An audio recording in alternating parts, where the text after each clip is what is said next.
Good morning all of you. आज की इस वीडियो लेक्चर में हम एनर्जी बैंड थ्योरी को डिस्कस करेंगे कि कैसे एक सॉलिड में एनर्जी बैंड क्रिएट होता है और कैसे दिखाई देता है। तो चलिए स्टार्ट करते हैं लेक्चर। कोई भी जो सिंगल आइसोलेटेड एटम होता है उसमें जो उसके ऑर्बिट होते हैं उसमें जो इलेक्ट्रॉन होता है वो डेफिनेट एनर्जी से एसोसिएट होता है। लेकिन जब हम सॉलिड की बात करें तो सॉलिड में क्या होता है, सॉलिड ऐसा मटेरियल होता है जिसमें एक से अनेक एटम्स आपस में कनेक्टेड रहते हैं या एक से अनेक एटम्स को मिलाने पर एक सॉलिड बनता है। क्लियर? तो यहाँ क्या होता है, जो एनर्जी होता है एटम्स की, जो एनर्जी होता है आउटर मोस्ट ऑर्बिट के लिए, वो क्या होता है, इलेक्ट्रॉन की जो एनर्जी होता है आउटर मोस्ट ऑर्बिट के लिए वो अपने पास वाले एटम से अफेक्टेड होते हैं, मतलब उनसे प्रभावित होते हैं। क्लियर? तो क्या होता है, जब हम दो या उससे अधिक आइसोलेटेड एटम्स के बारे में डिस्कस करें जो कि जिनके आउटर मोस्ट ऑर्बिट एक दूसरे के मतलब करीब में है, एक दूसरे के आसपास हैं, तो क्या होता है, वो एटम्स एक दूसरे को इंटरेक्ट करेंगे या शेयर करते हैं। क्लियर? इसमें क्या होगा कि जो आउटर मोस्ट ऑर्बिट में जो इलेक्ट्रॉन्स हैं वे या तो अट्रैक्टिव फोर्स फील करेगा या तो रिपल्सिव फोर्स फील करता है अपना नेबरिंग एटम जो होता है ना, अपना पड़ोसी एटम होता है उसके कारण से। तो इसके कारण क्या होता है, देखो अब इलेक्ट्रॉन का जो एनर्जी लेवल है वो इससे अफेक्टेड होता है, प्रभावित होता है। तो इलेक्ट्रॉन का जो एनर्जी लेवल डायग्राम होता है वो चेंज होते रहता है। इसके कारण से जो आपका इलेक्ट्रॉन होता है वो सेम एनर्जी लेवल पे नहीं बन पाता, जिसके कारण क्या है, आपका एनर्जी वैल्यू चेंज होते रहता है, कभी हाई हो जाता है तो कभी लो हो जाता है। क्लियर? इसके कारण से सॉलिड में एनर्जी बैंड मिलता है। जो देखो क्या होता है, the electron in same orbit exhibits different energy level. जो इलेक्ट्रॉन सेम ऑर्बिट में होते हैं वो डिफरेंट एनर्जी लेवल को एग्जिबिट कराते हैं, शो करते हैं। The group of this different energy level is called energy band. जो एनर्जी बैंड का ग्रुप मिलता है, एनर्जी लेवल का जो ग्रुप मिलता है उसे ही एनर्जी बैंड कहते हैं। क्लियर? अब हम देखेंगे कि कौन कौन से मेनली या इम्पोर्टेंट एनर्जी बैंड्स होते हैं सॉलिड में। तो देखो क्या होता है, जो सॉलिड में एनर्जी बैंड्स होते हैं उनके नंबर तो बहुत है, लेकिन जनरली 3 मेन होते हैं। इम्पोर्टेंट एनर्जी बैंड्स आपका 3 टाइप्स होते हैं। इसमें फर्स्ट होता है आपका वैलेंस बैंड, सेकंड होता है कंडक्शन बैंड और थर्ड होता है फॉरबिडन बैंड और फॉरबिडन बैंड गैप। क्लियर?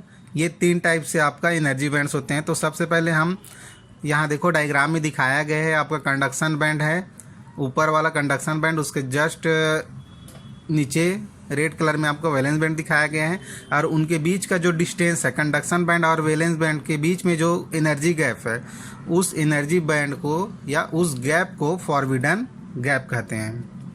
अब हम वैलेंस बैंड को देखते हैं कि वैलेंस बैंड होता क्या है। जो वैलेंस इलेक्ट्रॉन होते हैं या आउटर मोस्ट ऑर्बिट में जो इलेक्ट्रॉन्स होते हैं उनके एनर्जी के कारण, एनर्जी लेवल्स के कारण जो बैंड प्राप्त होता है या जो बैंड मिलता है उस बैंड को वैलेंस बैंड कहते हैं। वैलेंस बैंड आपका देखो फिगर में दिखाया गया है। जो वैलेंस बैंड क्या है, आपका कंडक्शन बैंड है उसके जस्ट नीचे में है। जो देखो वैलेंस बैंड में जो इलेक्ट्रॉन होते हैं उनका जो एनर्जी होता है वो कंडक्शन बैंड के कंपैरिजन में बहुत लो रहता है। ये क्या होता है, जो एटम रहता है, एटम के न्यूक्लियस से जो इलेक्ट्रॉन्स होते हैं ना, वो एटम्स के न्यूक्लियस से लूजली बॉन्ड होते हैं, मतलब उनके बीच का जो बाउंड होता है, बाउंडेशन होता है वो लोअर होता है। हायर नहीं होता है। क्लियर? ये तो हो गया वैलेंस बैंड। अब हम कंडक्शन बैंड को डिस्कस करेंगे। जो फ्री इलेक्ट्रॉन होते हैं, फ्री इलेक्ट्रॉन के एनर्जी लेवल्स के कारण जो बैंड मिलता है उस बैंड को कंडक्शन बैंड कहते हैं। जो कंडक्शन बैंड होता है जनरली वो तो आपका खाली रहता है, एम्प्टी रहता है, लेकिन क्या होता है जब हम इलेक्ट्रॉन्स में मतलब वैलेंस बैंड में जब हम एनर्जी एक्सटर्नल एनर्जी अप्लाई करते हैं, लगाते हैं, तो क्या होता है जो वैलेंस बैंड का इलेक्ट्रॉन होता है वो जंप करके आपका कंडक्शन बैंड में जाने लगता है या जंप करने लगता है, जिसके कारण वहाँ फ्री इलेक्ट्रॉन्स निकलते हैं। इसी कारण से कंडक्शन बैंड में फ्री इलेक्ट्रॉन पाया जाता है जो अलग अलग एनर्जी लेवल में रहते हैं। क्योंकि देखो अब ऐसा तो नहीं है कि वैलेंस बैंड से जो इलेक्ट्रॉन्स जंप करके कंडक्शन बैंड में जा रहे हैं सभी का एनर्जी इक्वल हो, ऐसा नहीं होता ना। अलग अलग एनर्जी रहता है तो सभी का एनर्जी लेवल आपका अलग अलग होता है। इसी कारण वहाँ एनर्जी बैंड मिलता है जो आपका कंडक्शन बैंड होता है। जो कंडक्शन बैंड होता है वो वैलेंस बैंड के कंपैरिजन में हायर एनर्जी वाले रहते हैं। जो देखो क्या होता है आपका कंडक्शन बैंड में जो इलेक्ट्रॉन्स होते हैं वो एटम के न्यूक्लियस से बाउंडेड नहीं रहते हैं, फ्री रहते हैं। जो इलेक्ट्रॉन्स होते हैं आउटर मोस्ट ऑर्बिट में वो फ्री रहते हैं। अब हम देखेंगे forbidden gap, the energy gap which is present between the valence band and conduction band by separating this two energy bands is called as forbidden band of या forbidden gap. मतलब आपका जो कंडक्शन बैंड और valence band होता है दोनों को separate करने वाले जो एनर्जी बैंड मिलता है या बैंड गैप मिलता है उसी को फॉरबिडन बैंड या फॉरबिडन गैप कहते हैं। देखो सॉलिड में क्या होता है, देखो सॉलिड में क्या होता है कि कोई भी इलेक्ट्रॉन आपका फॉरबिडन जो गैप होता है उसमें स्टेबल नहीं रह सकता है।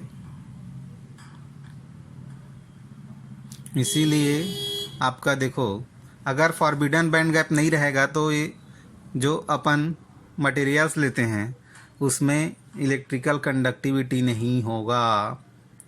फॉरबिडन बैंड गैप जो मिलता है उसी के कारण जो आपका मटेरियल होता है उसको इंसुलेटर, कंडक्टर और सेमीकंडक्टर में डिवाइड किया जाता है। इनमें क्या होता है आपका जो बैंड गैप होता है उसी का चेंजेस आता है इन मटेरियल्स में। इसको नेक्स्ट लेक्चर में डिस्कस करेंगे इलेक्ट्रॉनिक मटेरियल्स में। जो देखो आप क्या होता है जो फॉरबिडन बैंड गैप में जो एनर्जी होता है वो एसोसिएट होता है, the energy associated with forbidden band is called energy gap and is measured unit electron volt. Unit electron volt के लिए जो बैंड गैप एनर्जी होता है वो होता है आपका 1.6 × 10⁻⁻19 जूल। क्लियर? तो ये तो था energy band gap in solid या एनर्जी बैंड्स इन सॉलिड। अगर किसी को डाउट हो तो मेरे से पूछ लेना और इसका नोट्स बना के रख लेना, एग्ज़ाम में बहुत बार पूछा जाता है।